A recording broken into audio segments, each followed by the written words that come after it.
My mom and stepdad kicked me out of the house on the day of my final exams after their daughter announced her pregnancy, saying they didn't want me taking up space meant for their real grandchild. But now, a year later, they're desperately reaching out to mend things because my grandparents, who actually owned the house, just kicked them out, all for their real grandchild, aka me. I, 19 female, got kicked out of my house by my parents about a year ago, just a few weeks after I turned 18. That's not even the worst part.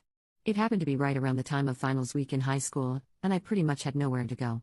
I got really lucky that I have good friends though, because my best friend and her parents allowed me to stay with them, and I couldn't be more grateful to them. The reason my parents kicked me out was because my oldest sister got pregnant and they decided that it was time for her to move back in with them so that she would be well taken care of. She isn't even actually my full biological sister, she's my half-sister.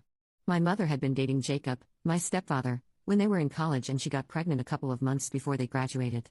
But she was way too young at the time, so she decided to give birth to the baby. But she didn't want to get married to him since it was just meant to be a fling, and they broke up. But Jacob still wanted to be a father, so they decided to co-parent Sasha, my half-sister, and they stayed in touch. When Sasha was 3 years old, my mom met my biological father. They dated for 2 years and got married. 1 year into their marriage, she got pregnant with me, and yet again she wanted to keep the baby, but my father was not ready. He wanted to terminate the pregnancy, but my mother couldn't bring herself to agree with it, so they ended up parting ways over this. After my dad walked out of my pregnant mother, she decided to cut all ties with him and his family and reconcile with Jacob again. So when I was born, my dad was already out of the picture and I was raised by my mom and my stepdad. We got married a couple of years after her divorce from my father was finalized. But even then, I have never been able to accept him as my family because he has never treated me like that. I guess the only reason he decided to reconcile with my mother while she was pregnant with me was because he wanted to get on her good side, and I guess he was still in love with her. But I was always a burden to him, and he had always been cold to me ever since I was little. And even Sasha behaved the same way with me. So while I got along well enough with my mom, I never was able to bring myself to like those two, even though we have spent our entire lives as a family. That's never made a difference to them though. They always treated me like an outsider. And even though my mother has always claimed that she loves me just as much as she loves them, it's never felt that way because she has never acknowledged how distant they are from me. And when I was younger, I actually even tried to bond with them but was always rejected by them. So after I was old enough to realize what was going on, I gave up on having a relationship with Jacob and Sasha, and that's how it's been. I shouldn't have been surprised when they decided to kick me out of the house because Sasha was pregnant and she wanted to move back in with us, but it came as a shock to me. I should have known that for Jacob, Sasha was always going to be more of a priority no matter how much older she was than me. But I guess I had just expected my mother to take a stand for me, which she didn't. About a year ago, just 2 days before finals week was about to begin, Sasha came over and told us that she was pregnant. She is 6 years older than me, so she was literally 24 years old at the time, and in spite of that, my parents decided to kick me out to accommodate her so she could save money. Sasha and her boyfriend, who had been with her since high school, had been living together in a tiny little apartment a little distance away from our house. I thought that it would be reasonable enough to expect her to continue staying there, but she wanted to move back home because she did not feel comfortable staying in that apartment all by herself. She works from home and her boyfriend has to go out for work every day, and occasionally his job requires him to travel. So she thought that for as long as she was pregnant, it would be easier for her to just move back in with her parents, and that way she wouldn't have to be alone at any point. She would be able to save a lot of money on rent since even her boyfriend was going to move in with her, and so she and my parents decided that she was going to move back in. It would have still been fine with me, but they decided to tell me that I had to move out for a couple of months since they needed a room for her.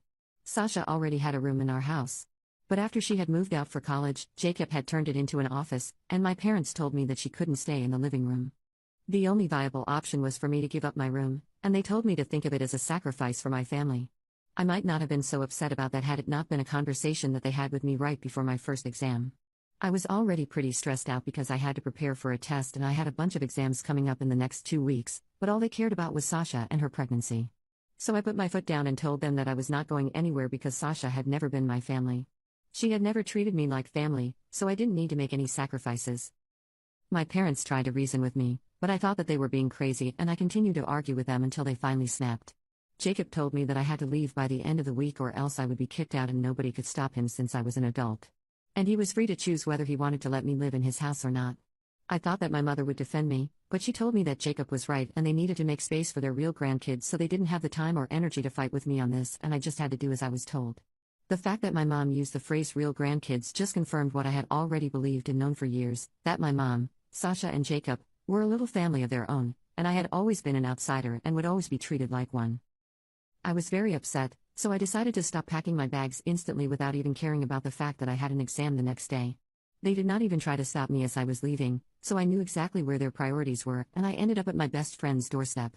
When I explained everything to her and her parents, they told me that I was welcome to live with them and I could live with them for as long as I wanted to. A lot of you might be wondering why I did not approach any family members, but let me just clarify. I don't really have any family that I know. Jacob's family is just like him. They don't like me at all. And I knew it would have been pointless to approach them because helping me out would be the last thing that they did. And as for my mom's side of the family, I haven't ever known them. Apparently her parents and the rest of our family have cut her off when she first got pregnant with Sasha because they wanted her to focus on getting her degree and didn't want her to go through with the pregnancy because she was just too young. But she went through with it anyway, and since then nobody from her family has ever spoken to her. They were not even there at her wedding to my father, and nor were they there when Sasha or even I was born. At least that's what she told me, so I didn't think that I had any family that was going to be able to help me out. So I had to approach my friends instead. After I got kicked out and started staying with my best friend and her family, I constantly expected my mother to reach out to me. I did not have any such expectations from Jacob or Sasha because I knew that they never cared about me and they were probably happy that I had left since I never fit in with their perfect little family. But the fact that not even my mother decided to reach out to me after I had left is what really hurt me. And after a couple of months I decided to give up hope altogether.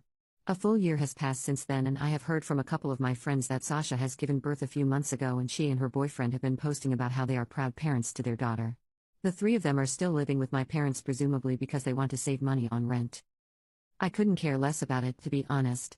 I've only been focused on improving my own life because after I graduated high school, I had to think about ways to get to college because now that I had no contact with my parents anymore, I didn't have any money either. My best friend's parents had been kind enough to allow me to live with them in their house rent-free, but I couldn't possibly expect them to pay for me to go to college as well, given that they have 2 kids of their own. I had been really worried about that, but thankfully, I had applied for a couple of scholarship programs as well. And since I'm a pretty good student, I got a scholarship from one of the colleges that I had applied to and I decided to go there.